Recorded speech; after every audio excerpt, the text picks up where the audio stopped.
Case Attorney 2, Investigations 2, Prosecutors, Gambit. A long-ass name. Anyway, Turnabout Ablaze, Part 2. Should be finishing off this particular case. With the death of Bastian Rook and the revelation that Shelley the Killer was in our midst,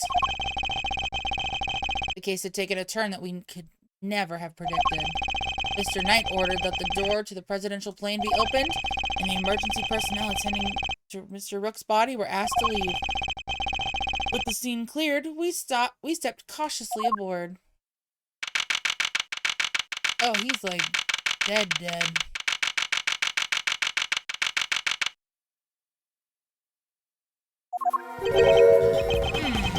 No president in sight. Now, where could he be? Who knows? It's a plane, not a mansion, I'm sure. Ah, so he's hiding behind the bulkhead door over there, is he? As courageous in the face of danger as ever. Sorry to disappoint, but did you seriously expect him to be standing here, waiting to meet his assassin? As we've already established, my interest lies only in the successful conclusion of this investigation. Now, Mr. Edgeworth, if you would be so kind as to examine the body. Gross.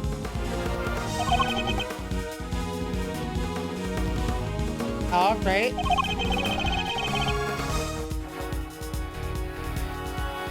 My only option right now is to play along. The rest is up to you, Detective Gumshoe. So the attempted assassination of the president has become the murder of a bodyguard.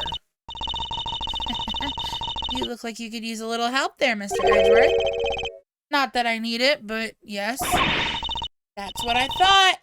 And there's nothing else for it. Hey, Faraday, great thief extraordinaire. We'll just have to take it from here. Oh, really? You mean you're gonna solve the case for me? Nope. I thought not. But I will provide vital assistance. Now let's get to scouring this crime scene from top to bottom. It'll take Detective Gumshoe a while to assemble our backup. I'll need to draw this part of the investigation out for as long as possible. Alright, well, like with any investigation, let's start with the body. I must scour the scene and inspect anything that catches my attention. Oh, that's a bullet wound. The bullet seems to have entered just under his armpit and went clean through his body. It was hit in an area his bulletproof vest didn't cover. Like it was on purpose or something, huh? Oh god, right in the armpit. Oh. My armpit. The cause of death would appear to be loss of blood. Attempts were made to stanch it, but to no avail. Medics must have been brought in to try to save him. Sadly, it was too little, too late. It's the victim, Mr. Bastian Rook. Oh yeah, what was his name? Fan game. Let's see. Bastian Rook. He was...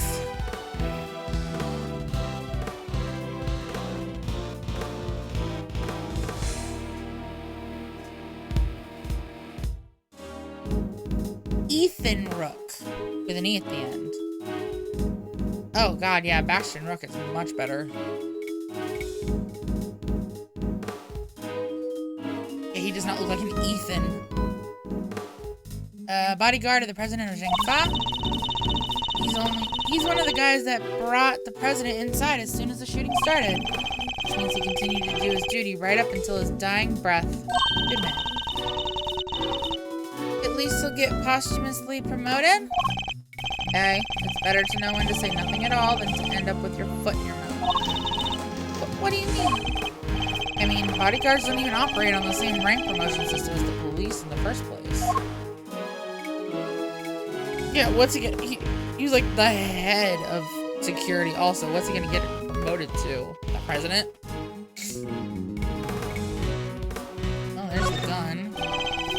So the victim was also carrying a revolver. It looks like he was trying to use it. He probably drew it on instinct when he felt threatened. She checked to see if he managed to fire any rounds off. All there, and no other signs of the weapon having been used. Was this one on loan from Jingfa too? Yep, sure was. We're always issued with the same model gun.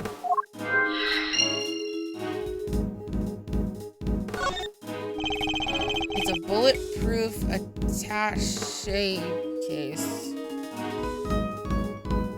I'm not even gonna pretend like I know what that means. Bodyguards use them to shield their clients from gunfire. Oh, that's why they open. There were some in case photographed too.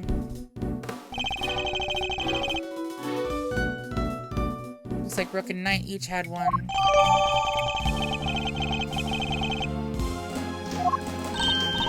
Oh hey, that's the photo I snatched. You can hardly steal a photo at a public event, okay? But I'm snatching up a moment in time with every picture I take, you know? I take it snatch is your new favorite word? Oh, dirty. Maybe.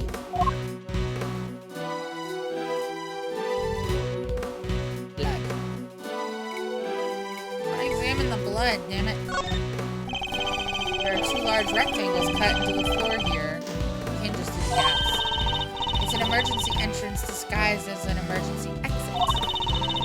All the president would need to do is lower his rope ladder and make his miraculous escape. Which would make it an exit, not an entrance. So which is it? It's an exit, but it's used as an entrance. But disguised as an exit. Yeah. I think. Congratulations, you even confused yourself. That's quite the achievement. I mean, been there. Well,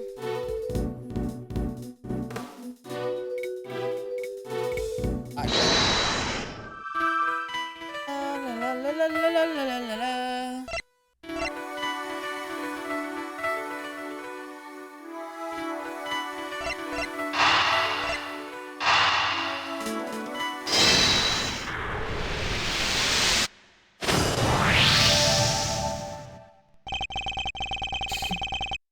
Two guns are exactly the same. Meaning it's likely the one that we found is also from Jingfa.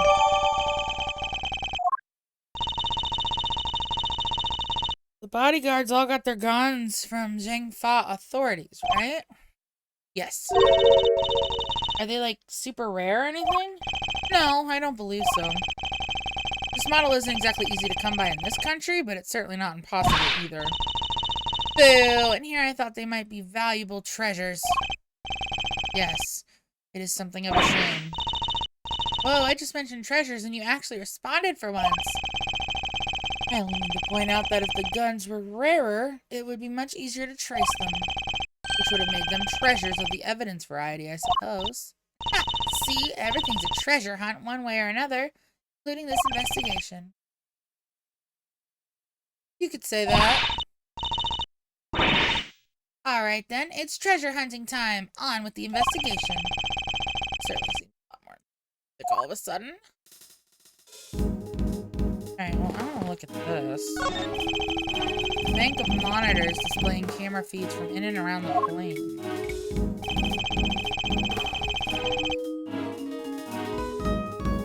I must scour the scene. Okay, well this one's not working. Monitors are displaying the cockpit and parts of the plane's exterior. I don't see anything out of the ordinary. But this what on earth is this? Oh, that is the president's favorite plushie. Oh, he has a plushie? It's a memento of something. Anyway, don't touch. If that's the case, then why has it left up there like nobody cares about it? Yeah, that is pretty weird. That wouldn't be the first place I would think to display a beloved item. Wait, are those shards of glass underneath it? That's something complain about this cubbyhole, but now I'm sure of it. There was almost certainly another monitor here. Oh. Oh, it's not a feed of it. Okay. That's the outside of the plane. Most intruders could not hope to approach without being spotted, but such measures would be mere child's play in my case. Whoa! You're saying you can get past cameras like these without being seen? Of course, with ease. You have to teach me how, please? Are you taking on apprentices by any chance? Woo! Hey, you do realize who you're talking to, don't you? Sorry. Had to ask, though. What a great skill for a great thief to know. Unfortunately for you, I am not the type to take on understudy. You're not, huh? Shame. Shame? In what way exactly?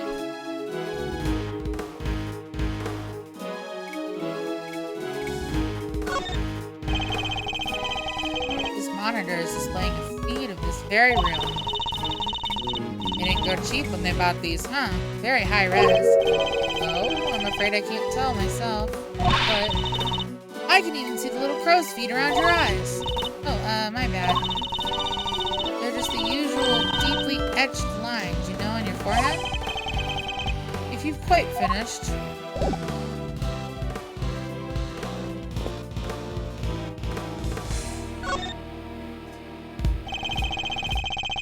Scour the scene and inspect it. Guess we'll start with the bulletproof vest. That looks heavy. So this is what a president wears, huh? Must be made of something super special. Yes, to protect him from bullets. What? So it's not just for show? Of course not. This is a bulletproof vest. Oh, so that's what one of those looks like. Why didn't you just say so? Now I feel silly.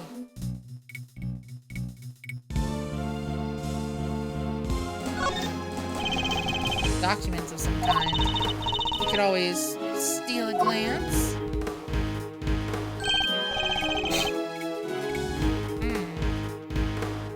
Another security point. Also covered in case amphibious. President's safety is paramount. Spectator area should be covered at all times. Oh, that's from March 19th. Oh yeah, like the one from the trash can. Precisely. But wait, something feels off.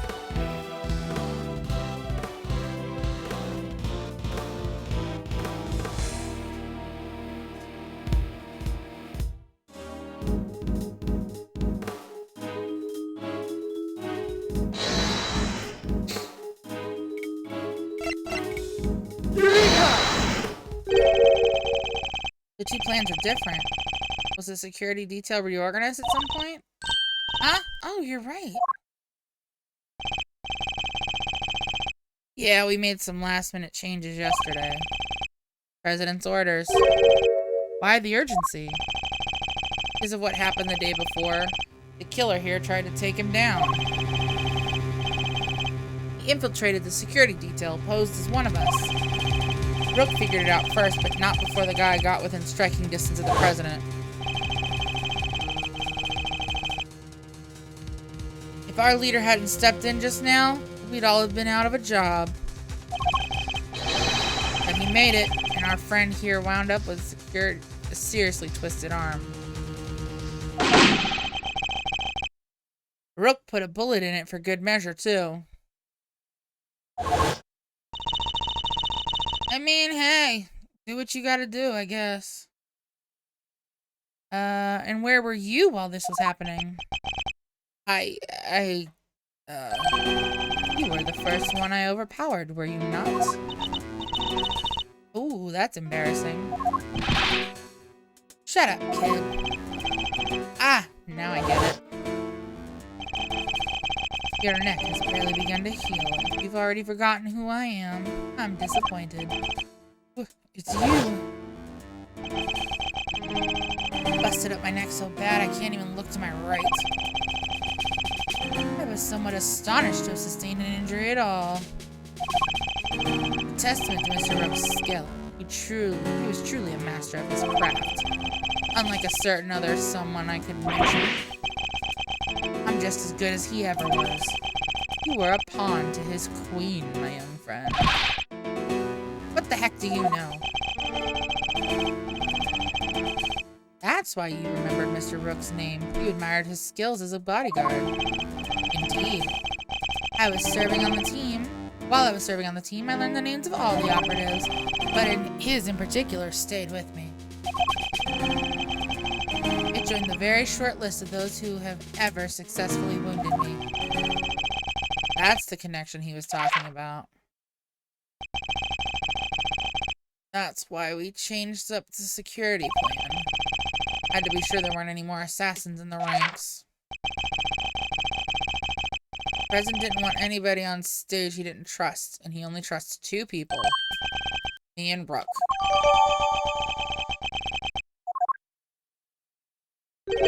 How does that explain your change of position? Oh yeah, he switched over to the right-hand side. I told you, I can't turn my neck to the right. Could only cover the president's left side. So I wound up moving to the right side of the stage.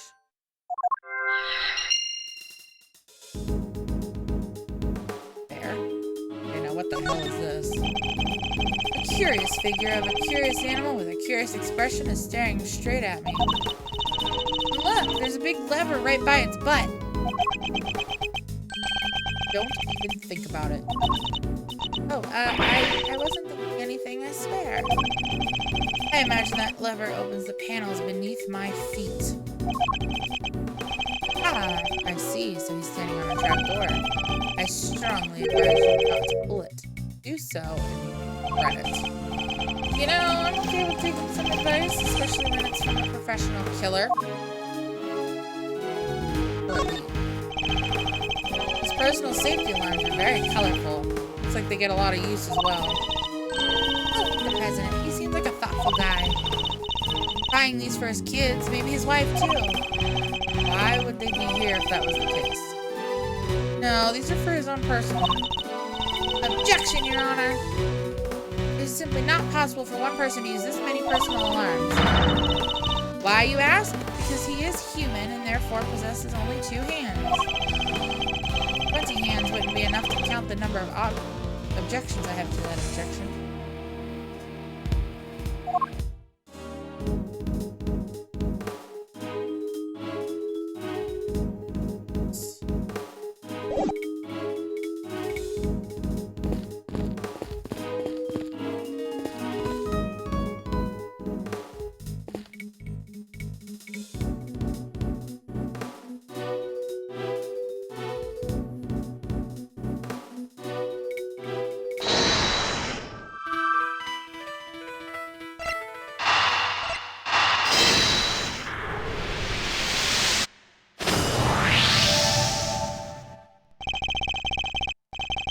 Bullets were fired in total. We know this because 2 shots were heard.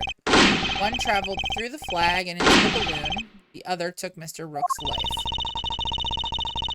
There's a bullet in the president's vest too, right? How is that possible?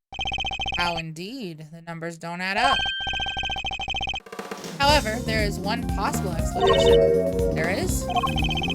After passing through his body, the bullet that took Mr. Rook's life then found itself lodged in the vest.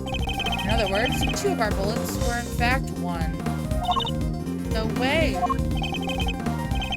He's right. If the president hadn't been wearing that vest, things could have been a lot worse. He wasn't injured at all by the impact. Even when obstructed by the vest, the bullet didn't inflict serious damage. Sure, I've known guys who got broken bones that way. The president's okay. He's made of strong stuff. It sounds like he didn't even need a vest. Let's not get carried away here. I want that bullet's ballistic markings analyzed. Remind me what those are again? Guns leave a unique pattern of grooves on every bullet they fire. By examining those grooves, we can use them to identify which gun it came from. Think of them as fingerprints of the skin. You can tell all that from a bullet? What are we waiting for? Analyze away. Might be easier said than done. That bullet hit solid armor. Impact will have completely flattened it. You'd be lucky if there's anything left for forensics to find. What? But I was all set for some analyzing. I mean, not wrong. He knows what he's talking about.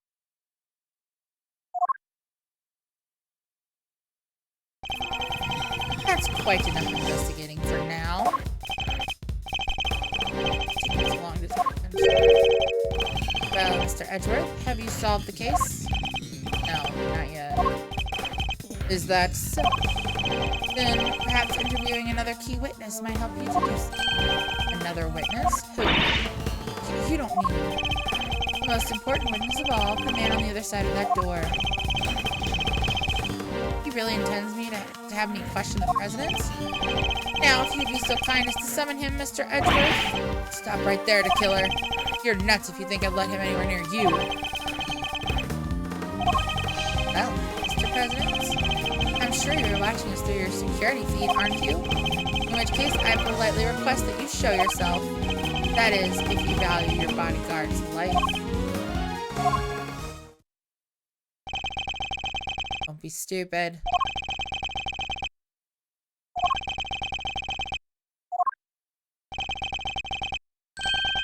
Well then, if nothing else, we now know what kind of a man you really are. Mr. President, stop! You can't do this. Let's all just calm down, right? Detective, where the blazes are you? Eek! The lights, what's happening? Listen well, Mr. Edgeworth. I would advise you to stay very still. It seems I will not be granted my audience with the president after all. Even with Mr. Knight's life as my bargaining chip. No, stop! Okay! You won't get away with this, killer. I have seen enough. Now I know the truth. Where are you? Where did you go?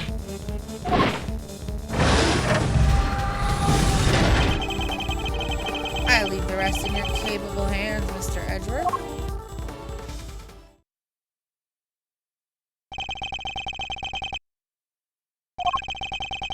Mr. Edgeworth. Detective Gumshoe? Sir! Mr. Edgeworth, sir!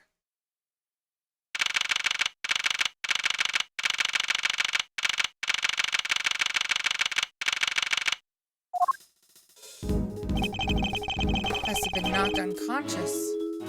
Oh, well, while you're down there, Gumshoe. Sir, you're okay. Are you alright, Mr. Edgeworth? Never mind me. He didn't hurt you, did he, Kay? No, I'm fine. Only just woke up myself. My head will be sore for a while, but that's about it. So you can stop worrying. Detective, did you manage to stop the killer? Well, see, Miss Lloyd came running out of the plane and told us he'd flown the coop. We were too late, I'm sorry, sir. The bodyguard over there told us something too. It means there's an inflatable boat missing from by the window. The killer must have stolen it and rowed himself across the lake.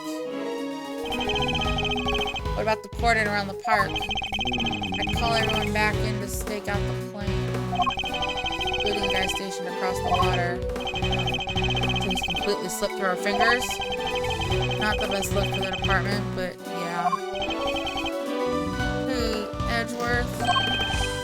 Mr. Knight, you're alive. Yeah, no thanks to that murder. Oh, that reminds me. I found this lying on the ground next to you, Mr. Edgeworth. A calling card marked with a seashell. Guess he wanted to leave a message.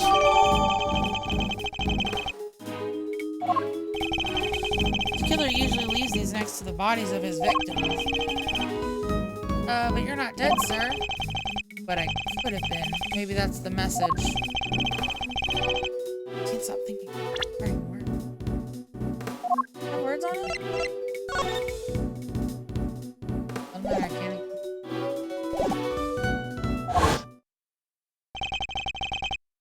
I have seen enough, and now I know the truth.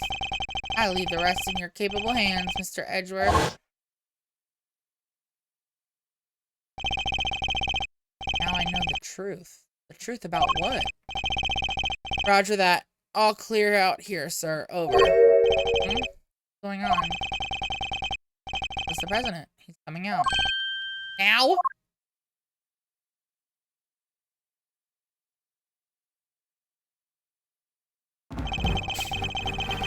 See, that is not a human.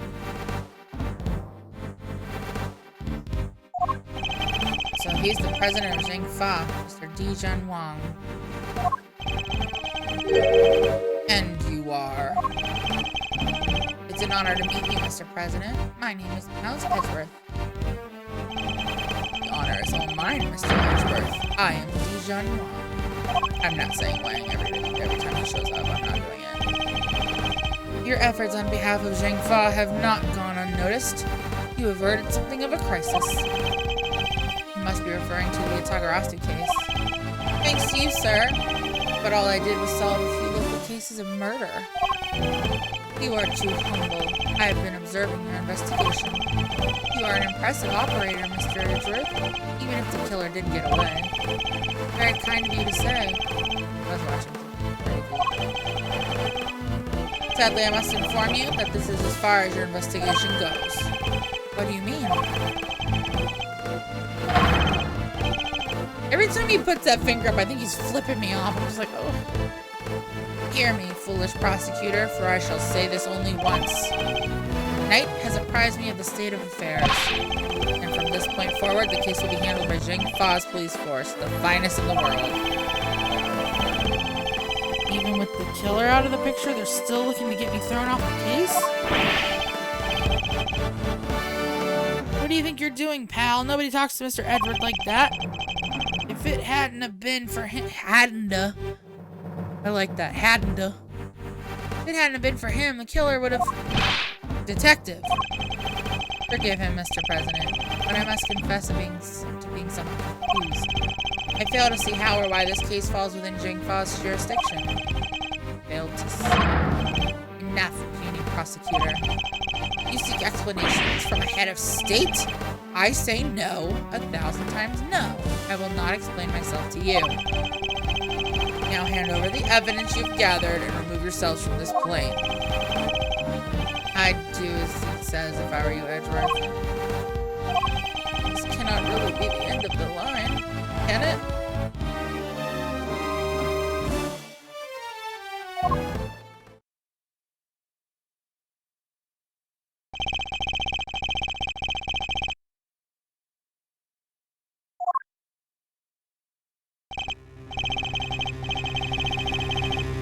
They take everything? Oh, they did. Why? I let us come so far only to pull a case out from under us. Now you may leave. Knight, detain the suspect. Yes, sir, right away. Make an attempt on my life? To murder one of my faithful servants? The effrontery, the villainy. I didn't murder nobody. Shut your mouth, Mr. Journalist.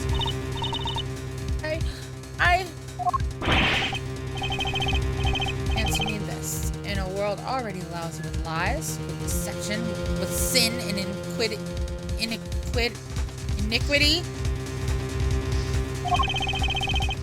can we stand by and suffer yet another crime to go unpunished? Oh, you like to say words, don't you, sir? Also, this man is ripped. Look at how this jacket is fitting on him. I say no. 1,000 times no. There can be no forgiveness. There can be no surrender. Why, you ask me? Then I will tell you. He's hiding something, I'm certain of it. Yeah, this man likes to talk. If I leave now, we'll never know the truth. Mr. Edgeworth, sir. Mr. Edgeworth, there's gotta be something we can do.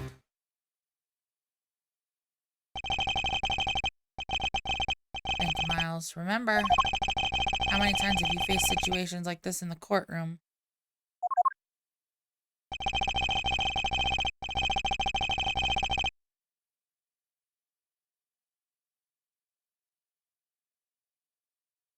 You've confronted the lies of witnesses. You've countered the arguments of other lawyers. Has the critical evidence always been laid at your feet?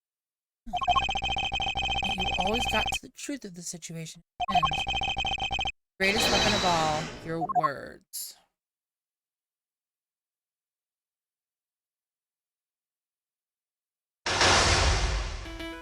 Oh, chess time. Now, let us analyze the state of play.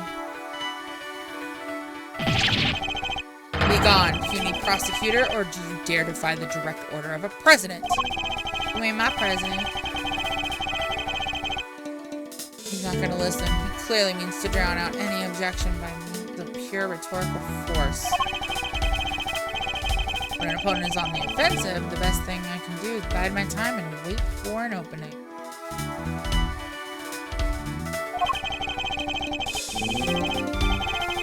As he said himself, he's a head of state, a seasoned politician. He won't open himself up to attack easily. I can't let him bully me into submission. I have to stay calm and alert. If I can read his movements and expressions correctly, I may be able to find my moment. My first aim should be to find out why he is insisting on Jing Fa taking over the case. The board is set. Time to make my opening gambit. My chess. Commence. Please, about the case, did I give you permission to speak? No! 1,000 times no!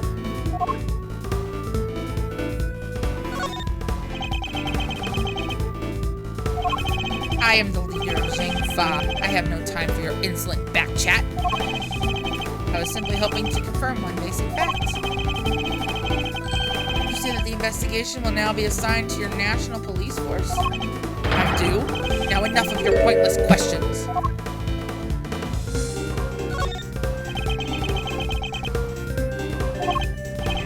Good.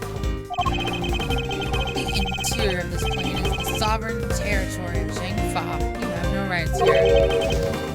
That's so. Could be that our current location itself is I should keep that in mind. Blue.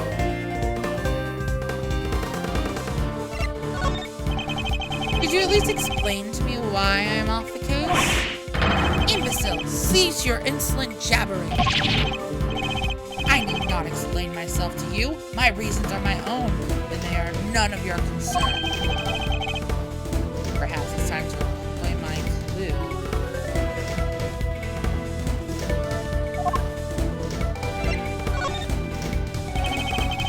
In the course of our conversation, I've deduced certain facts. Ooh, that's a typo. Shouldn't that be deduced? Certain facts from your behavior, Mr. President. For example, you seem particularly aggressive when discussing your current location. Smarmy smart aleck. As you said yourself, the presidential plane is the sovereign territory of Jing Fa. That we can infer. That you believe the rules of extraterritoriality apply inside here. Is that correct? Enough. Cease your objectionable whining.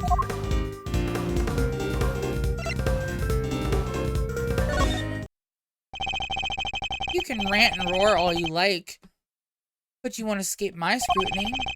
It was unmistakable. The moment I mentioned extraterritoriality, you became visibly agitated.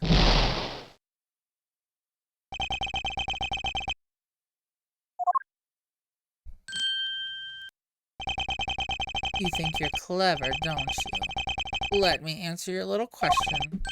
It's true. Extraterritoriality applies. Your laws mean nothing here. And why does that matter, you ask? It matters because it means you are powerless. You have neither influence nor authority here. Interesting. So the extraterritoriality issue does have something to do with all of this. I'm adjusting my chair.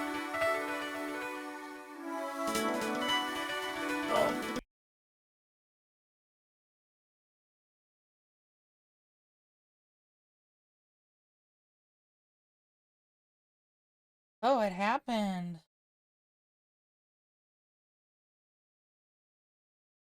Oh no, the game froze.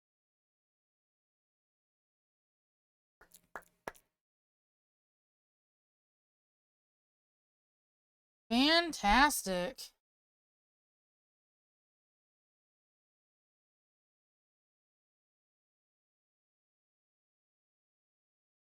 Honestly. That's me. Oh.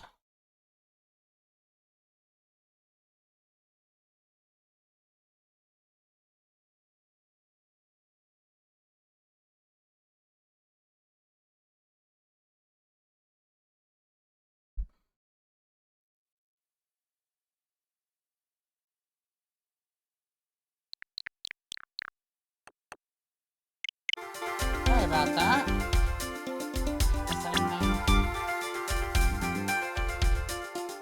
Neutrality does have something to do with all of this. Heh. Let's dig a little deeper into the claim that the plane is sovereign territory, shall we? Ooh, full health. The next move will surely decide the victor. He may be the president, but nobody is untouchable. I just have to find the right angle of attack.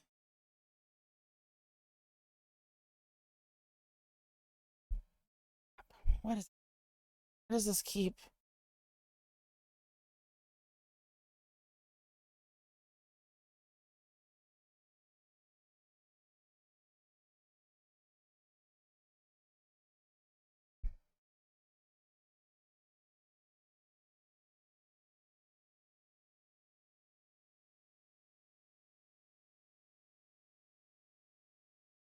I hope this is how this is going to be the rest of the stream.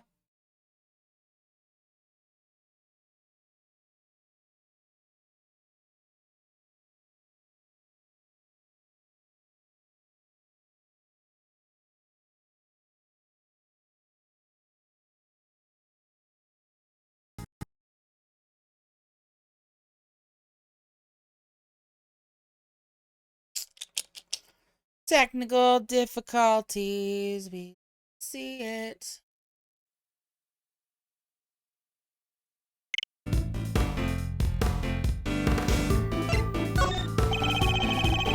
Surely, you see that you have overplayed your hand. Nobody asked for your opinion. You need only obey me, nothing else.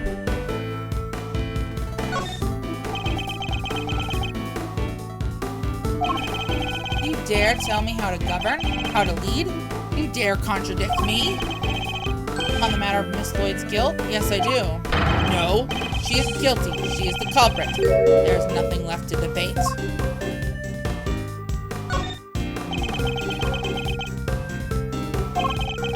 Who else could have fired from outside the plane? There is no other viable suspect. Fascinating. So he's claiming that Miss Lloyd fired at him from outside the plane. This could be a vital clue. You believe that extraterritoriality applies here, but can you prove it? Do you even understand what you are asking? Of course. If I didn't, I wouldn't ask it. Have you no shame? Calling into question the good word of one such as myself.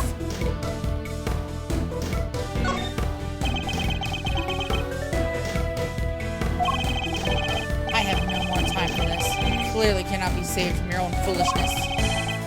You needn't worry about me. I'm not the one who needs saving. That would be Miss Lloyd, the woman who is being wrongfully accused of this crime. Your chivalry is admirable, but it changes nothing. The right to extraterritoriality cannot be denied. This is Zhang Fa. Time to deploy my clue.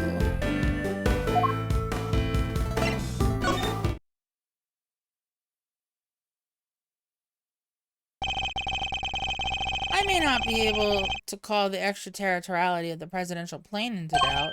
However, according to you, she shot at you from outside the aircraft, correct? In which case, extraterritoriality could not possibly apply in this case. Your assertion is entirely without merit, and the detainment of Mrs. Lloyd cannot be justified. How could I have bested by a mere prosecutor? But I am the president! The president! Checkmate. Checkmate.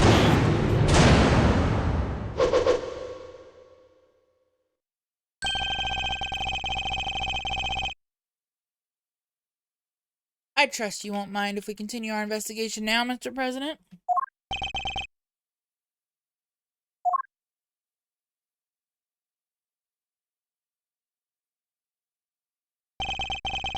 I hereby officially and unreservedly confer my approval. Consider it a gesture of the magnanimity. I do know that word, I promise. And generosity for which my good office is known. Magnanimity. Okay, I'm done with that word. We're moving on. Yes! For without noble mistakenly and refutably, for which reason we hereby there can be no other outcome, for our goals are lofty and our heart people of Gen 5.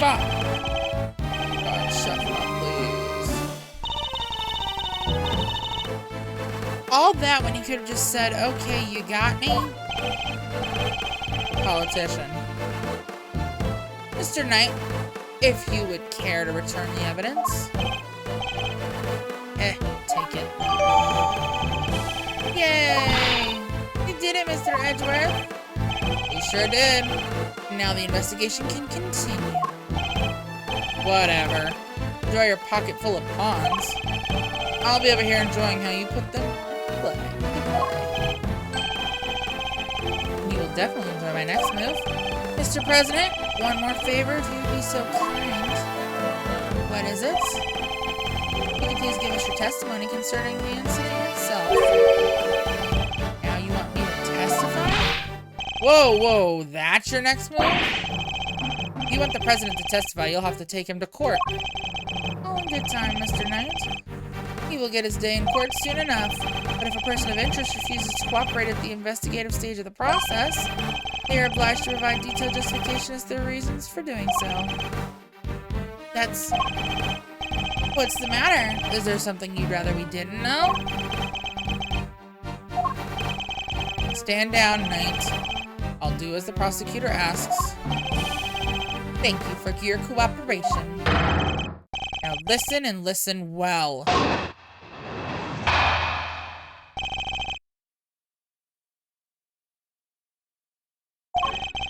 Where was I when the incident occurred? The stage, of course. Suddenly, Rook and Knight jumped in front of me. Then, bang, a shot rang out and a plain, unblemished balloon of red exploded nearby. Not hesitating for an instant, my bodyguards tried to escort me back to the safety of the plane. And then, the second shot. The bullet went right through Rook and launched itself into the bulletproof vest I was wearing. I guess if you look at it in one way, the president is also a victim here. Yes, the victim of an attempted assassination. Rook was simply in the wrong place at the wrong time. That makes it even weirder. Why would the target of a crime try to obstruct the investigation? My guess is that there's something behind all this that he doesn't want made public. Cover-up, huh? Knew there was more to this case than meets the eye. And the president isn't the only one who knows the truth, isn't it? Right, Mr. Knight? It's time to get to the bottom of this once and for all.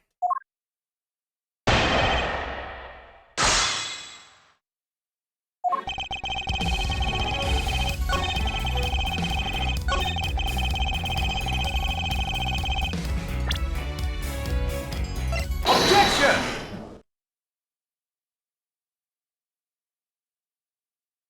Tired. You say it was a plain red balloon that burst, but I strongly beg to differ. Take a look at this. I think you'd agree that it's hardly plain, wouldn't you? Oh. What? Who is that? Mr. President, meet the Steel Samurai. I would have hoped you might recognize him, especially if you were hoping to integrate yourself with the people of this... Oh, ingratiate yourself with the people of this country. Yeah, you need to watch the Jammin' Ninja too. He's amazing. So you see, the balloon that was struck by the bullet was anything but plain. It was in fact of the Steel Samurai.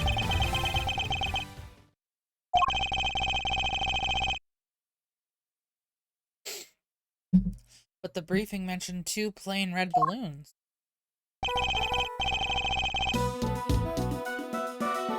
And there they are, right on the security plan. They do look pretty plain, don't they?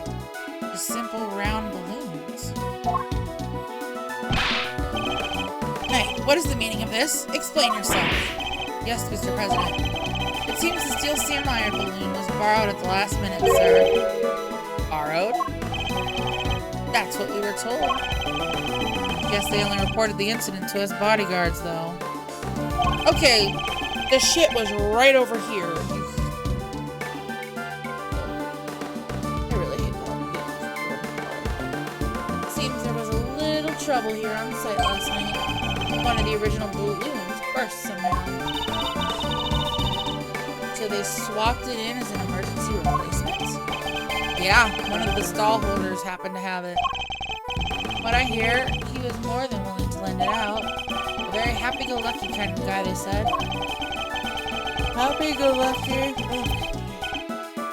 A happy-go-lucky stall holder with a steel samurai balloon to spare.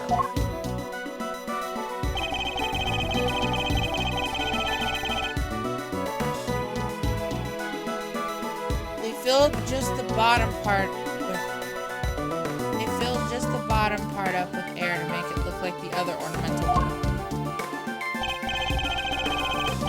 So while it was a steel samurai balloon, it was made to look like a plain red one above water. Really? Oh, yeah, you can't see from the picture.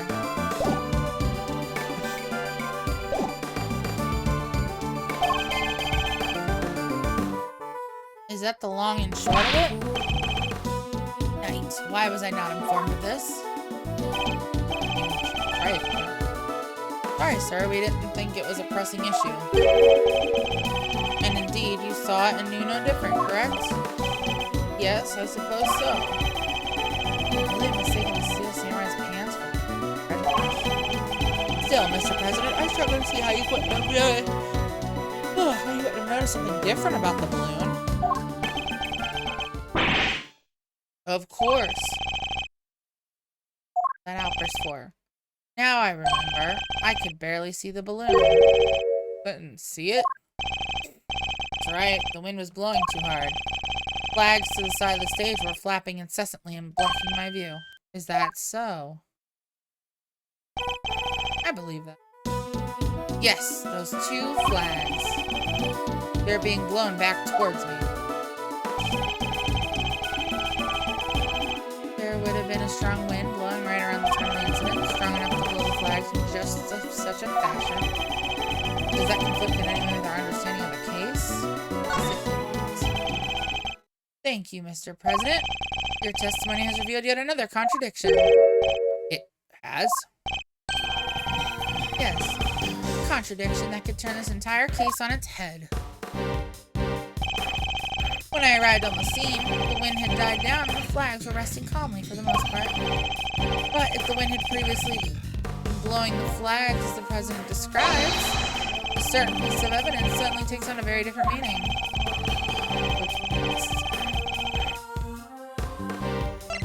Take that! Earlier, we deduced that the bullet that struck the steel samurai balloon and the bullet that passed through the flag were one and the same. From these 2 things, we further deduced the trajectory that the bullet must have taken. And we concluded that our shooter must have fired from the left side of the spectator area. But the flags were blowing as the president describes, our conclusion becomes quite different. No way! Flags were pointed in the other direction. Exactly, our trajectory changes completely. And if we trace that trajectory back to its source, we can ascertain who really fired that shot. Wait, Mr. Edgeworth, that would mean... Yes, I know. I may not yet understand the reason why, but it can only have been one person who did it.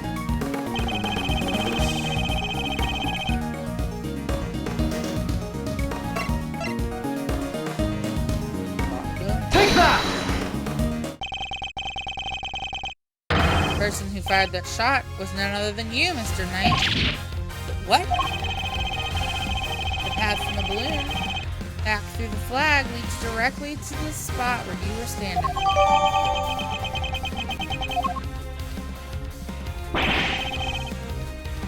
But the guy's one of the president's bodyguards. Why the heck would he go around shooting balloons? This is absurd. What are you trying to imply? That Mr. Knight, a man who has saved my life countless times, is my would-be assassin? Seriously, Edgeworth, we put up with a lot from you, but this? For President Wong's bodyguards. Long will be W-O, wouldn't it? We're President Wang's bodyguards. Where the piece is put on the board to protect you. I'll handle this, Knight. Sorry, sir. Mr. Edgeworth, the wind is indeed blowing quite fiercely around the time of my speech. But the wind can pick up and die away in an instant, can it not? Can't see it. Therefore, I need proof. Proof that it was blowing hard enough to lift the flags during that crucial moment. The first shot was fired right around the time the president raised his piece of evidence that should press that. What?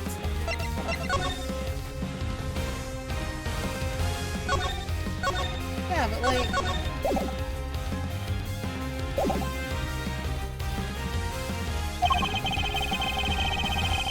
Perhaps it shows what's... Take that! Your proof is in this picture right here. Should be good. What? Or where? You can see which way the flag was really blowing. Right here. Yep. Take that! Well, do you deny that it clearly shows the flag? There we have it. Proof that it was blowing towards you at the moment of the shooting. That means our pal over there did shoot the balloon. Making him the assassin? Mr. Knight. Mr. Knight is not the assassin. He may have shot the balloon, but the president was on the other side of him entirely. Therefore, he can't have been aiming at his boss. Yeah, besides, why would I even shoot the balloon? What would be the point? Watch how you answer. I might aim for something else next. There was a point, I'm sure of it. Figure out what it was. Perhaps I can finally put this whole conundrum to rest. Mr. Knight definitely shot the balloon. That fact alone changes everything about this case.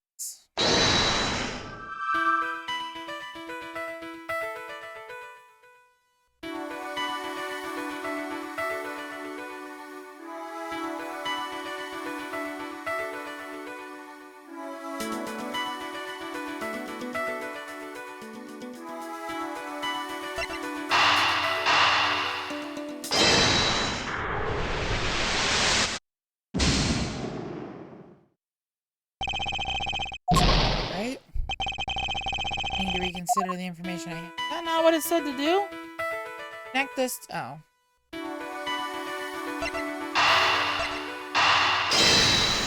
skipped ahead a second.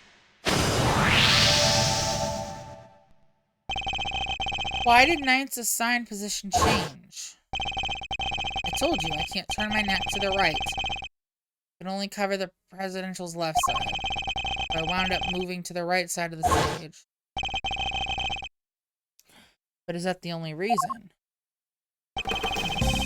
Let us suppose that the plan hadn't changed, that Knight remained posted on the left.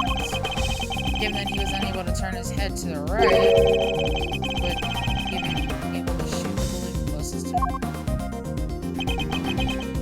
Could it be that the security plan was changed for the express purpose of popping one of the balloons? If we suppose that to be the case, the two plans are different. Was the security detail reorganized at some point? Yeah, we made some last-minute changes yesterday. President's orders. That's right, the president was the one who ordered the change.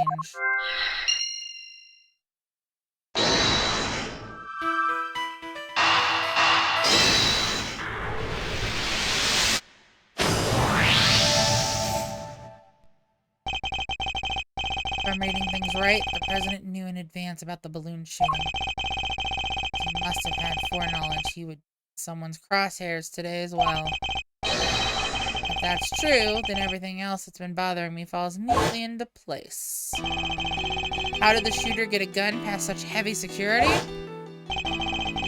Why would they then carry out the shooting wearing such a conspicuous item of clothing? Why use a laser sight that would give away their location in an instant? How did the president suffer no injuries at all despite a direct hit to his vest? These are the questions that Knight and the president don't want us to consider. There's only one possible reason for Mr. Knight to have fired his gun. To create the illusion of an assassination attempt. What?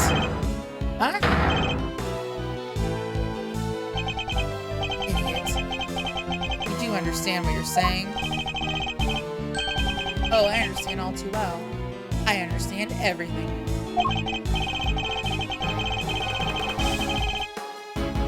Most of all, I understand why you were so keen to take this investigation off my hands, Mr. President. You wanted your real plans to remain hidden. How dare you speak to me that way? Is this sort of sick joke? Oh, it's no joke, I assure you. It is simply the truth, as revealed by the careful application of logic and reasoning. Nothing more. The first shot was fired by Mr. Knight with the specific intention of hitting that balloon. The sound of gunfire and the bursting of the balloon were guaranteed to cause panic. And then he fired again. He did? Yes, he fired 2 bullets, both of which were aimed at the balloon. As for why he did so, it's because the second shot was designed to create the impression that the president had been hit. So then, what's the deal with the one in the vest? I'm willing to bet that bullet was planted there long before the shooting ever occurred.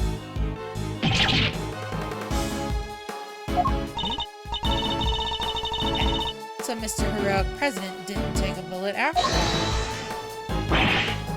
That's not true. I was shot, I tell you.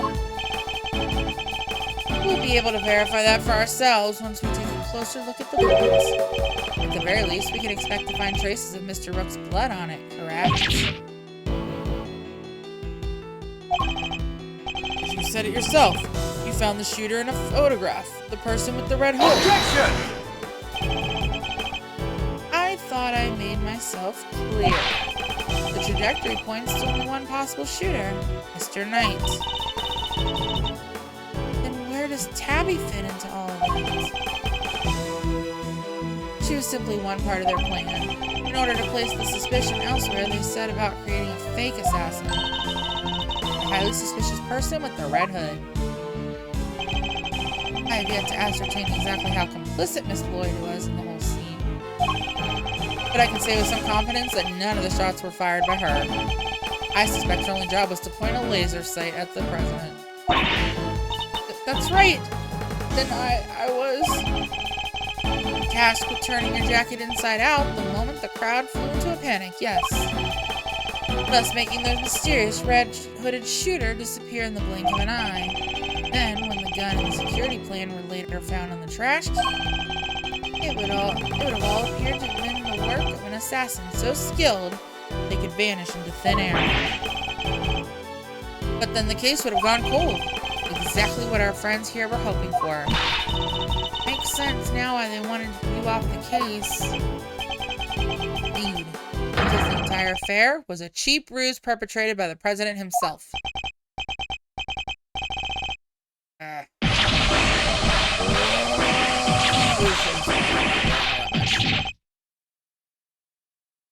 He's skinny. Oh, he's fat. Oh, sir.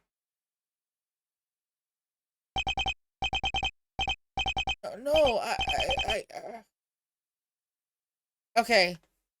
If he looks like that normally and he's sucking in and looks jacked, I want to learn how. Show me how. The presidential mask has, well, truly slipped. Admit it. The entire assassination was a lie, wasn't it? Stupid chief prosecutor had insisted on signing you. How could I let this happen? Objection! That's enough, Mr. Edgeworth. Mr. Knight. Sorry, but I'm speaking with the president right now. Yeah, well, I'm doing my job as a knight and protecting my king.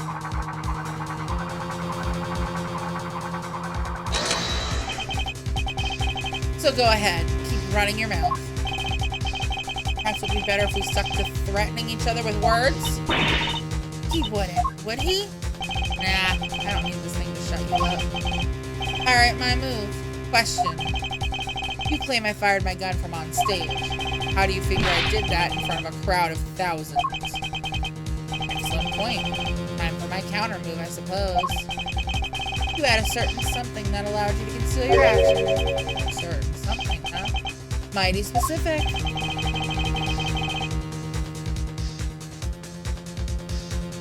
What did Knight use to hide his actions from the crowd?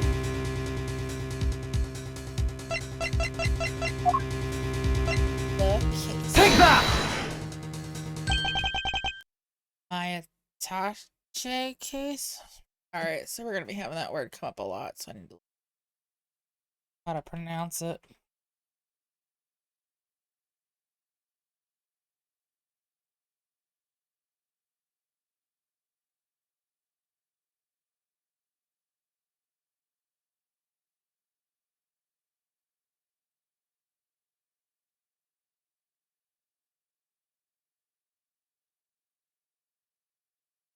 Attaché. Attache. Attache. That's what we're going with.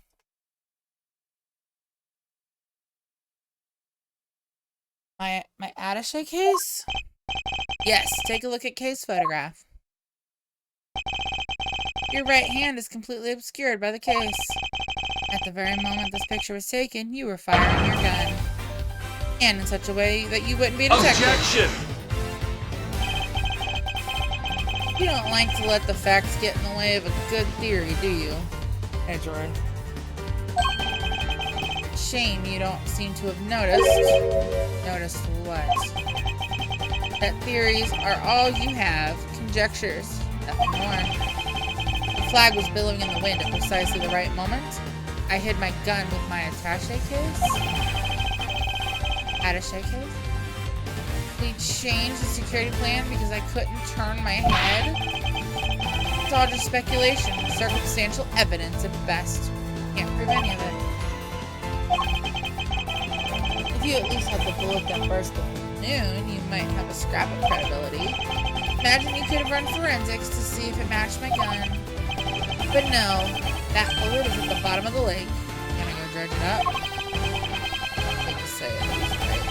I don't have anything coming. I thought not. Maybe now you can shut your mouth.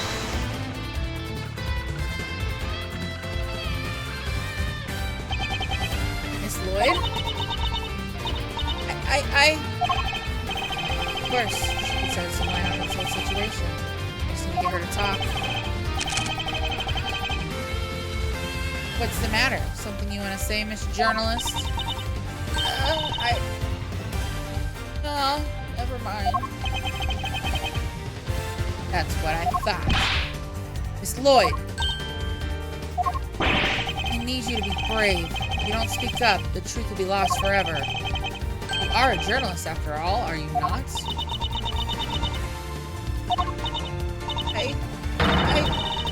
Dang it, I can't stay quiet any longer. Hey, you understand what you're doing, right? I'd think carefully before opening that mouth of yours. I was so focused on bagging me a scoop, I forgot the most important thing of all. Real journalists don't lie. Ain't no dang scoop if it ain't the truth. Sorry, Mr. Edgeworth, I should have showed you this before. What is it? It's the laser pointer I used on the president. But that's all I done. I never shot nobody. I thought I told you. You squeal and you go down as an accomplice. It was him. He told me to do it. I was at Jang Falls Embassy sniffing out a story like I told you. This was 3 days back. He comes up to me out of the blue, just starts talking. Help me out and I'll get you exclusive access to the president, that kind of stuff. But what about the gun in the trash can?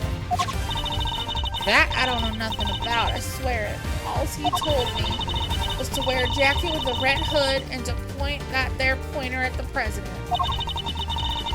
I never thought for a minute it'd blow up in my face so bad. I'm sorry, I truly am. Thank you, Miss Lloyd. I'd like you to testify to that effect when this goes to trial. It ought to go a long way towards proving that the assassination was a sham. What is wrong with you people?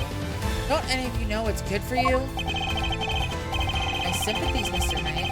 Had you successfully removed me from this case as you'd intended, perhaps then you could have kept your pawn quiet. Oh shit, he just shot himself. Looks like he missed, but holy crap. So, let me get this straight. You told Tabby, if you let slip about our fake assassination plot, we'll have you convicted for murder? Or something like that? Of all the dirty...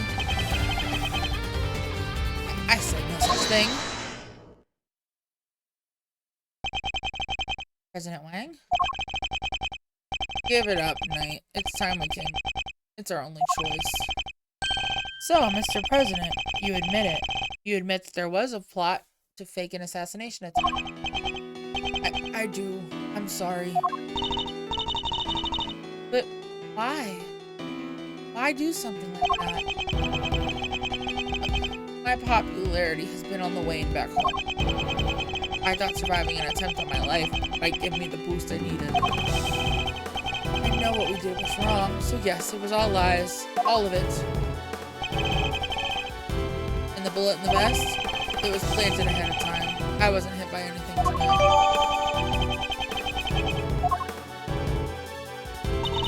But then, what was up with the killer? Our plan got out somehow. And then he just appeared, hell-bent on turning our fake assassination into a real one.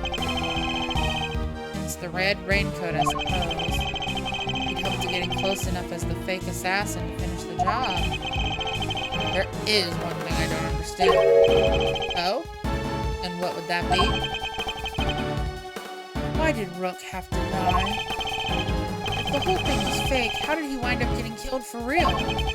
It's true. Therein lies the real question. He was a fine bodyguard. The best, in fact. He may not have been a native of Zhangfa, but he was someone I could fully trust. Mr. Rook must have really been something to gain the trust of someone who'd hide from his own shadow. Sounds like he was as trustworthy to the president as I am to you, huh, sir? I believe that's for me to say, Detective. Mr. Rook must have known about the plan too, then, correct? He wasn't aware of any specific details, so not really. I tried to involve him, but he refused. And you would have done well to listen to him. This is a tragedy. The life of a good man has been wasted. What was so great about him anyway? What's gotten into him? He was just another piece on the board, there to protect you. Nothing more. Mr. Knight, how could you? Who was it that actually went along with your plan, huh, Mr. President? While that pious coward backed down, you needed him to step up the most? I value your support too, of course, but look, I'm your chief bodyguard now. That's all that matters. And now that spineless fool Rook is gone, things are gonna change around here. Thanks to me, genius strategist, grandmaster, rightful leader of this team. We're all well aware of your ambitions, Knight. But, doesn't this seem a little prudent to you? Why? My plan this time was perfect. As they always are, and as they always will be. quite a statement, especially considering that your perfect plan was an abject failure. Yeah, no thanks to you, that buffoon Rook. How exactly is it Mr. Rook's fault? If he hadn't died, the killer would have never come after me, and I wouldn't have had to let you on his plane. Please, Mr. Knight, you mustn't talk like that. Fine, the guy died protecting you, Mr. President. I'm sure that's just what he always wanted.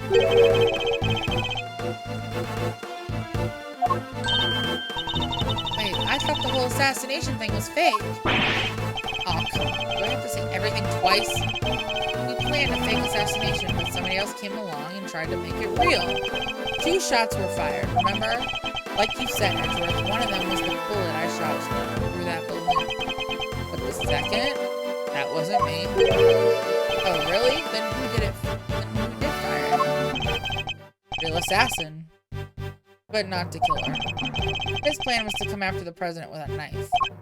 No, the most likely suspect here is the piece cowering quietly in the corner. Our lily-white queen over there. What? Miss Lloyd? Again with this? I'm not your danged assassin. But is that really true? I, for one, don't believe. The gun in the trash can, it can only belong to you.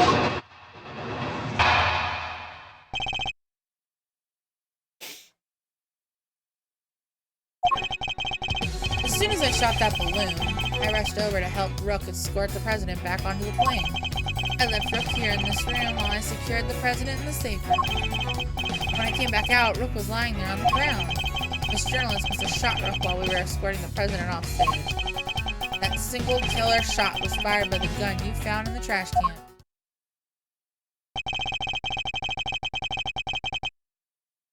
So, you don't actually know when the victim was struck by the bullet, do you? The knight doesn't protect the Rook, Edgeworth. He protects the king. Translate?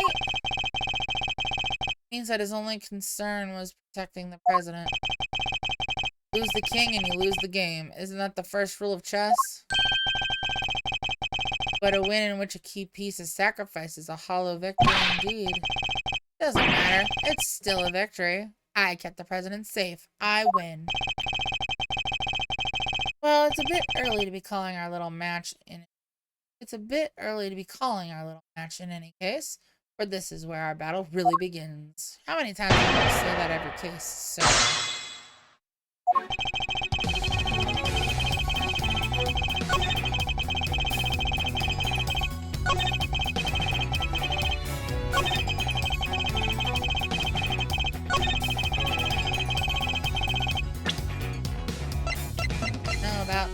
Objection!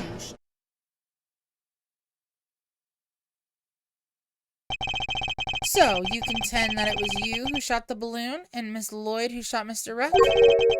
Are you sure about that? Sure, I'm sure. While what you propose would indeed match up with the total number of shots heard, the gun from the trash can has also been fired twice. Now, why would the supposed number of shots heard from this gun differ from the number of spent rounds? It's simple, because it was planted. Planted by the real perpetrator of the crime. Somebody faked the evidence?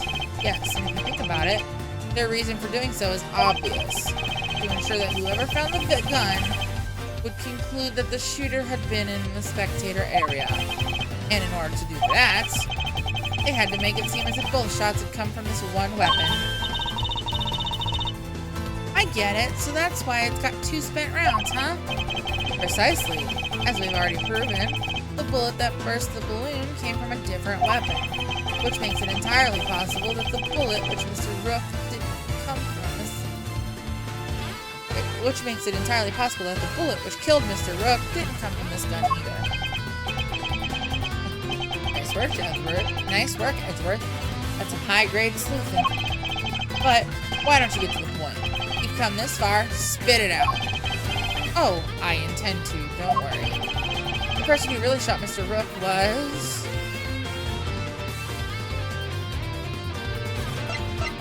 Take that! You, Mr. Knight. You're the one who murdered Mr. Rook. Oh, finally got the courage to say it, huh? Surely not. Surely you wouldn't have. It wasn't only the killer who tried to take advantage of this fake murder plot. You killed Mr. Rook, hoping that he would look like an accidental victim of the bungled assassination. With the president locked away in the safe room and the door of the airplane tightly closed, it was just you and Mr. Rook, alone, together. That was when the third bullet was fired, right into your colleague's body. Objection! Wait, you're really gonna claim that there's a third one now? You just said only 2 gunshots were heard. Wanna tell me how that works? Airplane cabins are practically soundproof, Mr. Knight. If you close this door, nothing can be heard from the outside, not even gunfire. Wasn't the president right next door? Very true, which means he made a perfect shot at himself. Well, Mr. President, I didn't hear anything. But you can observe this room through your security feed, can you not? The camera in this room isn't normally on. I have to manually switch it on when I enter the safe room. And that's what you did this time too, right? Well, that is... What's gotten into him? Mr. President, this is vitally important.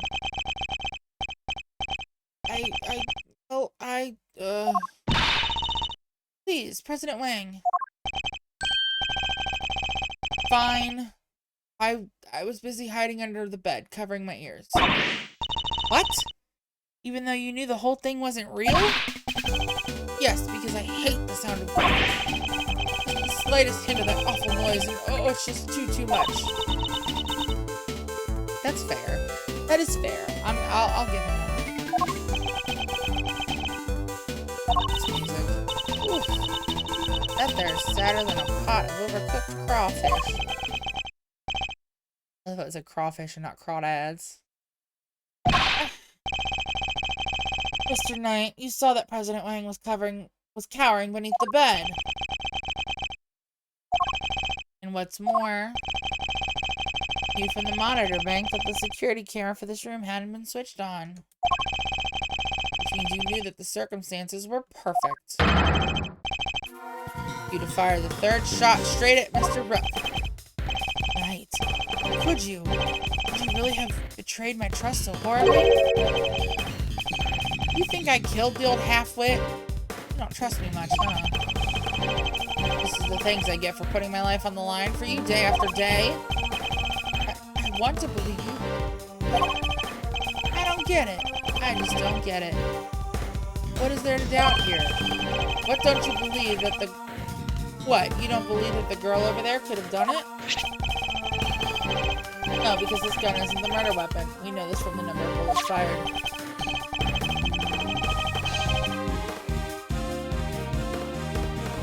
Yeah, well, how do you know there wasn't a spent bullet from the start? What? Someone could have fired a bullet from that gun yesterday, or the day before. Then today, another bullet. The bullet that hit me. That's pure speculation, pal, and you know it. Maybe, but can you prove it's not true? Not with any certainty. You're nothing without conclusive proof, so come on. A single piece of evidence straight through my heart. I dare you. Well, what are you waiting for? There must be something. Wasn't there, Mr. Edgeworth? If we can't prove it, Tabby's... Please, Ruffles. I messed up. I know I did. I should have never done what I did. Not even for a second. But murder? No, that ain't me. Ain't a murder's bone in my body. I could prove this gun is a murder weapon. Wait, perhaps. At least had the bullet that burst the balloon. You might have a scrap of credibility. Imagine you could have run forensics to see it match my gun. We had the bullet that killed Mr. Rook. Forensic could tell us which gun it was fired from. No proof, no case. End of conversation. Objection!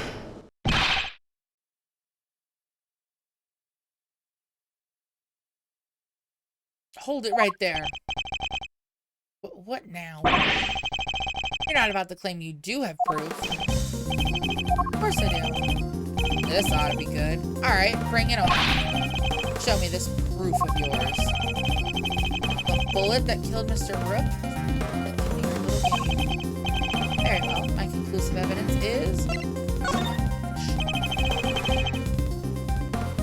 not currently in my possession. Alright then. Thanks for playing, folks, but that's game over. However, it is here in this room. What?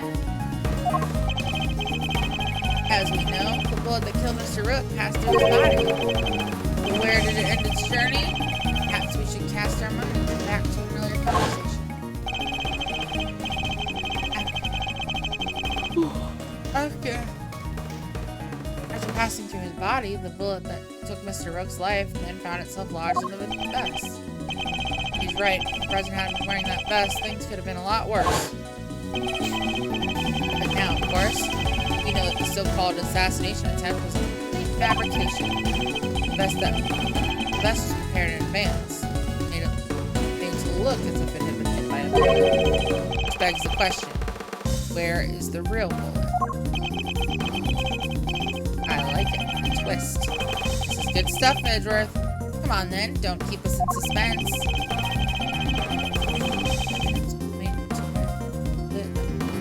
Might have ended up.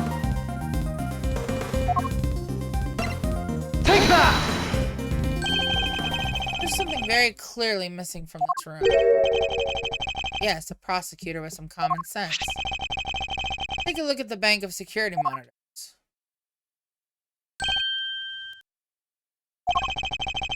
I see you've caught on, Mr. President. Splendid. There are screens here showing views from all around this airplane, inside and out.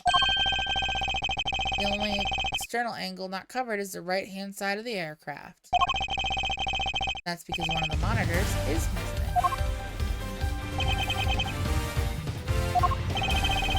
There was a monitor in that space previously, wasn't there, Mr. President? There was. I have no idea what my plushie is doing there now, though. It appears to be someone's vain attempt to hide what is obviously lacking. But where did it go? And why? Well, why is easy enough to answer, because it was struck by a bullet. Or if we are to believe that the bullet in the vest was the real deal, then anything that hinted at the existence of another bullet had to be removed. So where did the missing monitor go? Where indeed? I believe that it must be hidden somewhere on this plane. After all, there wouldn't have been time to dispose of it outside the aircraft. Detective Gumshoe, conduct the search, if you will. Right away, sir. Mr. President, extraterritoriality, remember? I have no objection to the search. Please go ahead. It will help us discover the truth behind what happened to Rook. I will not stand in your way. What are you... I don't believe this. Rook this, Rook that. Don't you ever think about anybody else? The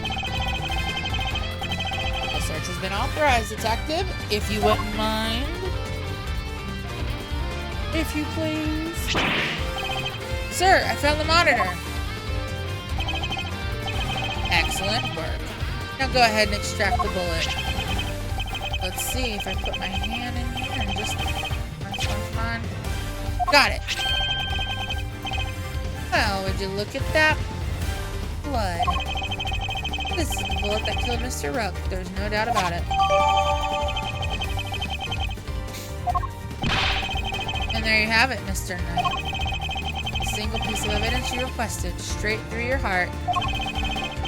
Even you must know if this bullet didn't come from the spectator area gun, then Miss Lloyd cannot be Mr. Rook's killer. What? No pithy comeback? Pithy?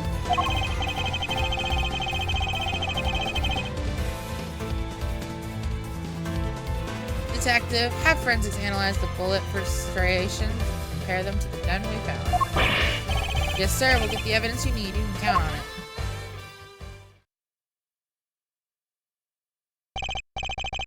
Alright, let's hear what forensics has to say. Our findings are as follows, sir.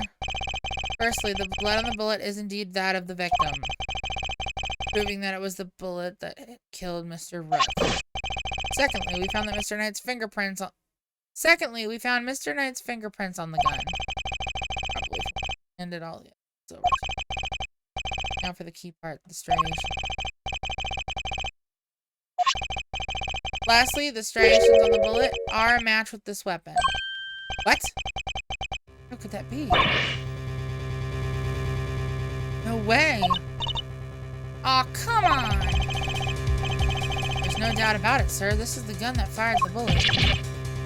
Wow. Well, isn't that something? Conclusive proof that I was right. What's the matter? You didn't think you had me backed into a corner, did you? Yes, you misread the board. So, the only one backed into a corner here is you.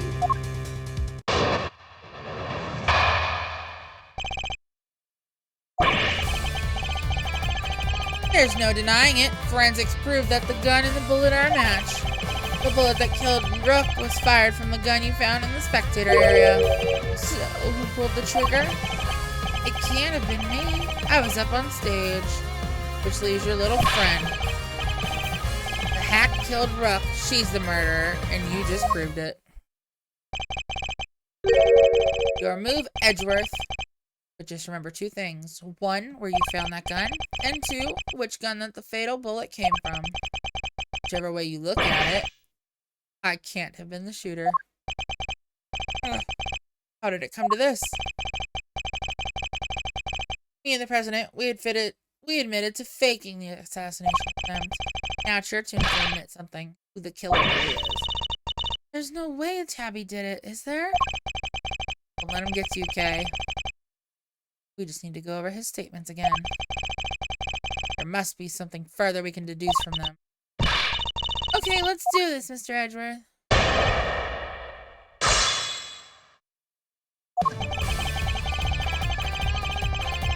Hold it! Hold it. No, that's... Objection! What was it you said? That forensics would back you up? How does it feel to be shot in the chest by your own conclusive proof, huh? Not so good, I imagine. The bullet and the gun are a match, Mr. Edgeworth. That kind of has to mean that Tabby pulled the trigger, no? Even so, I simply cannot accept that. But sir, there's no denying the evidence. There isn't, so what am I missing? If I assume Miss Lloyd to be innocent, then the gun and the bullet should...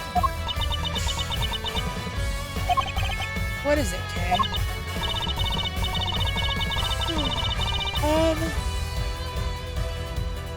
I was just thinking, the evidence points to something that doesn't seem possible. Then maybe there's something wrong with it. You're asking me to call the evidence into question? Well, there's no way Tabby did this, right? So if the evidence says that she did, then the problem must lie there. I seem very sure about this. Call it my great thief's intuition. Intuition? Huh? Still, she could be right. I simply don't believe Miss Lloyd to be a malicious liar, which...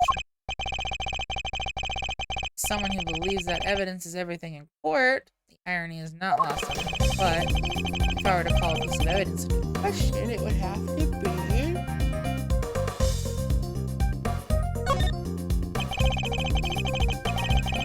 Something untoward is going on here. It would have to involve the weapon.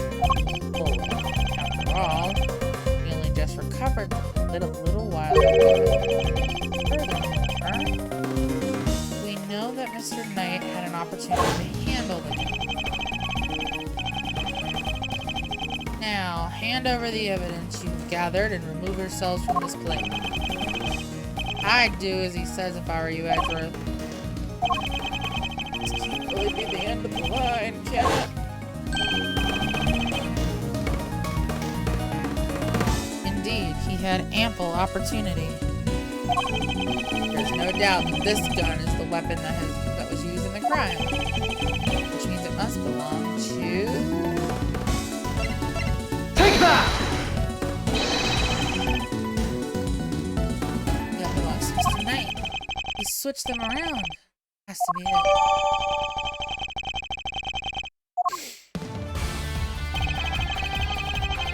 The bullet that killed Rook was fired from the menu front of the spectator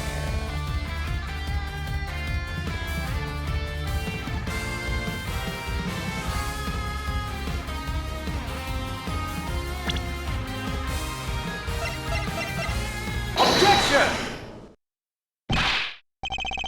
Objection! Admit it. You switched the guns, didn't you, Mr. Knight? That's why the markings matched the weapon in question. It was yours all along. An intriguing move there, Edgeworth. And? You must have made the switch when I handed over the evidence. While I was busy trying to make the case for remaining on the investigation, you took the laser sight from the gun we found in the trash can and put it onto your own. Then, not long afterwards, you handed that gun back to me instead of the one we found. I did, huh? You think I somehow knew you'd find, let alone run forensics on that bullet sometime in the future? Is that so strange? You're a chess player, after all. A man well used to thinking several moves ahead.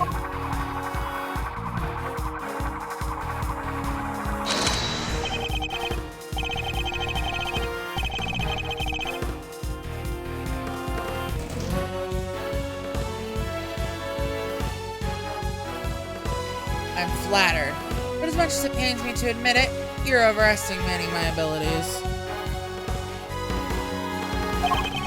Besides, do you even have any proof that I made the switch?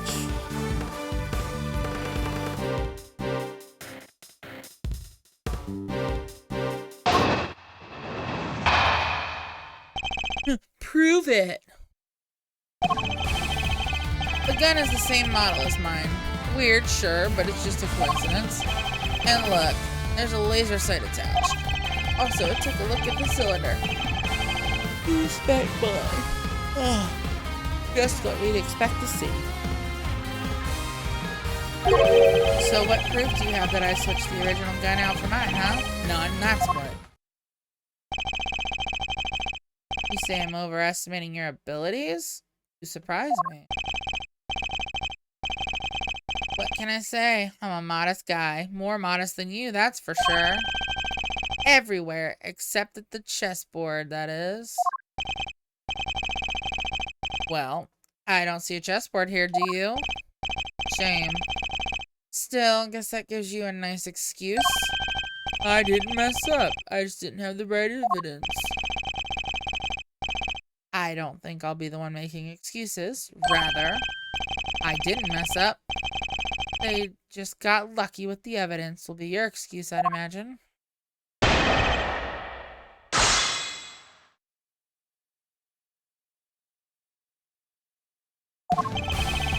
The gun is the same model.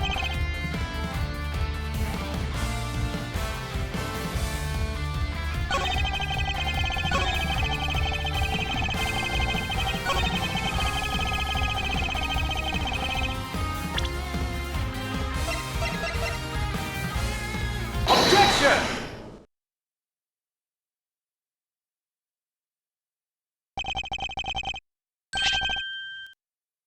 I have your proof right here.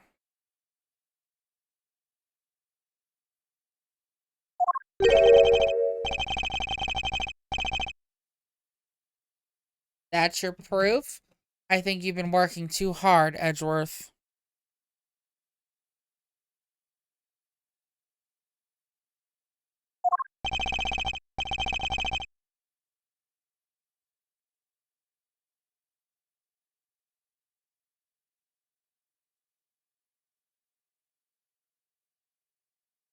Not the gun itself, the evidence it carries.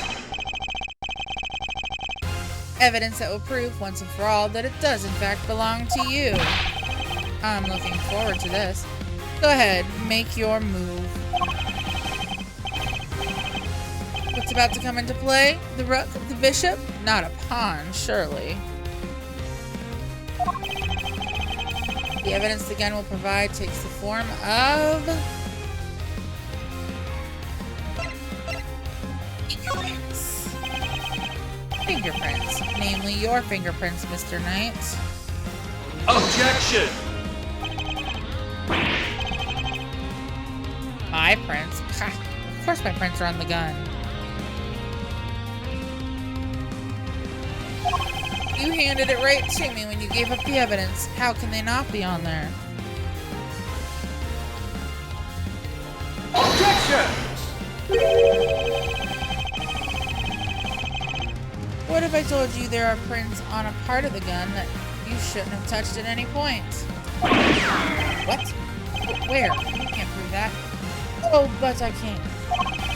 There's a place where your fingerprints could never have been left. If things happen as you say, allow me to present the final piece of evidence that will bring your game to its rightful conclusion.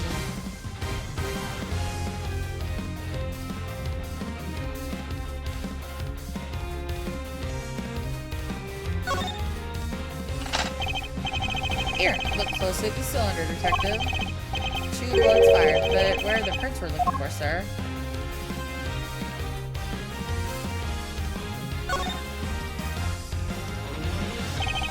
You did indeed switch the guns when I handed you the evidence.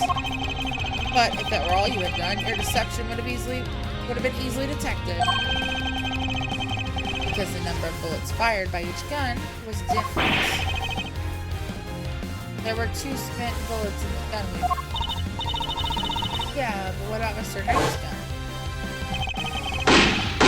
Well, you know that he fired 2 bullets from the stage of the room.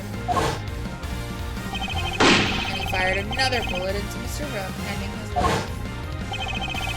With 3 bullets in total. Plus a few odd ones he let loose and shocked during our little game. After each shot, he loaded the gun out of habit. With his bare hands, of course. Officer, where exactly were Mr. Knight's fingerprints found? The ones you mentioned on your report? Sure, they were found on the exterior of the weapon, but also on the bullets themselves. I'm not sure they could have gotten there just from me handing you the evidence. And there we have it. Proof that you did indeed switch the guns. This gun, the one which fired the bullet that killed Mr. Rook, is yours. And in taking his life, you are the true assassin.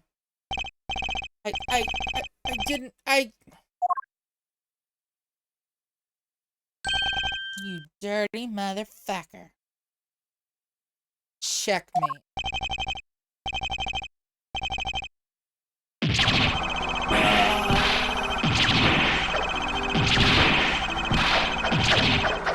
What the fuck? Oh, shot. What just happened? I was going to be the new chief of security. That blasted Rook. Had it been for him, I would have been in charge by now. I would have been in control of the whole team. The plan was perfect. Fake assassination was supposed to be flawless.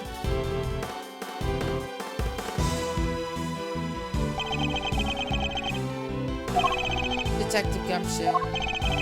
Right away, sir.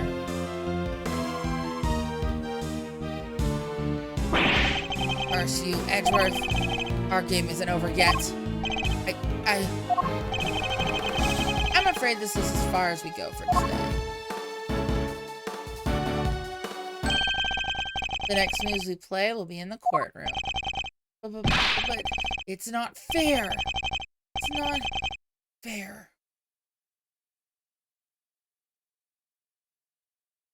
Okay, bye-bye.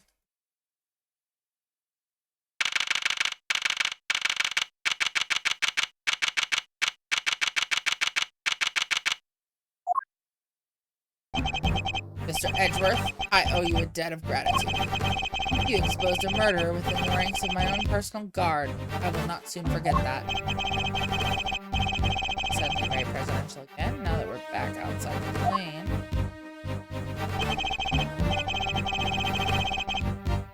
I saw it, you know, when I first proposed the fake assassination to him.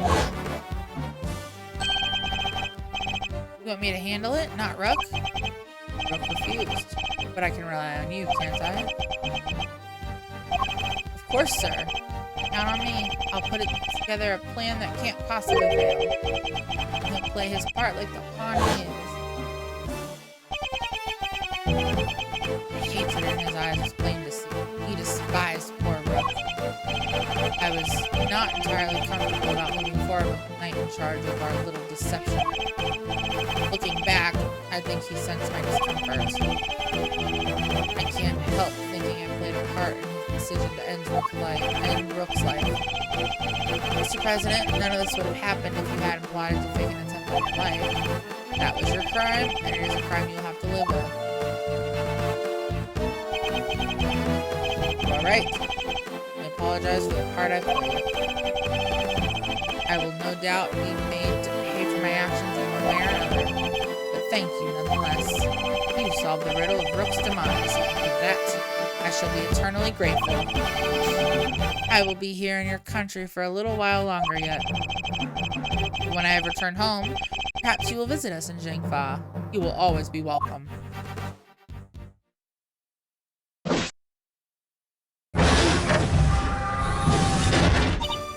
That was a sound. Oh, thank you, thank you, thank you, thank you. Y'all don't know how grateful I am. All's well that ends well. Miss Lloyd, the accusation of murder made against you was, of course, entirely groundless. But the fact remains that you were a willing participant in the staged assassination attempt. Police will no doubt wish to speak to you about the matter. You should be aware that you may well be punished for your actions. I know, and I'm awful sorry about everything. Truly, I am. I understand your desire for a scoop, but there are limits. There sure are. I got me some serious thinking to do. You did it, Mr. Edgeworth. That was something else. Local prosecutor solves assassination conundrum. Earns eternal gratitude of president. That for a headline. Hey, that there's my department. Mr. Prosecutor, how does it feel to solve such an important crime? You must be over the moon. Certainly doesn't say down for long. No comment. Dang, you're one tight-lipped son of a gun. As well I should be. This case is not over yet. It isn't? How come, sir? Until we unravel the story behind this, the case may never be completely over. Take that! The killer's calling card. Mr. the Killer has yet to complete his assignment. You mean he might still try to murder the president? Hope I'm wrong. If I'm not, this could all blow up into something more sinister yet. As one would expect with the attempted assassination of a president, the case was all over the news. My preparations for Mr. Knight's trial were constantly interrupted by requests from the press. There wasn't a person in the land who didn't know about the case. Everybody was talking about it. But in the midst of the frenzy that followed, nobody noticed that this was only the first move in a game far bigger than any of us could have imagined. The end. Alright. That was Turnabout Trigger. First case in the prosecutor.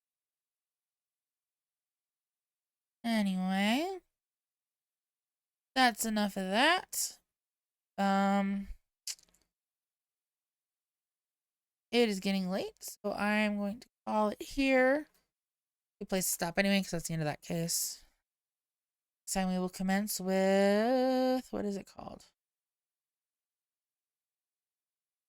What is it called? Oh, the captive turnabout. Okay. Anyway, thanks for hanging out. See you on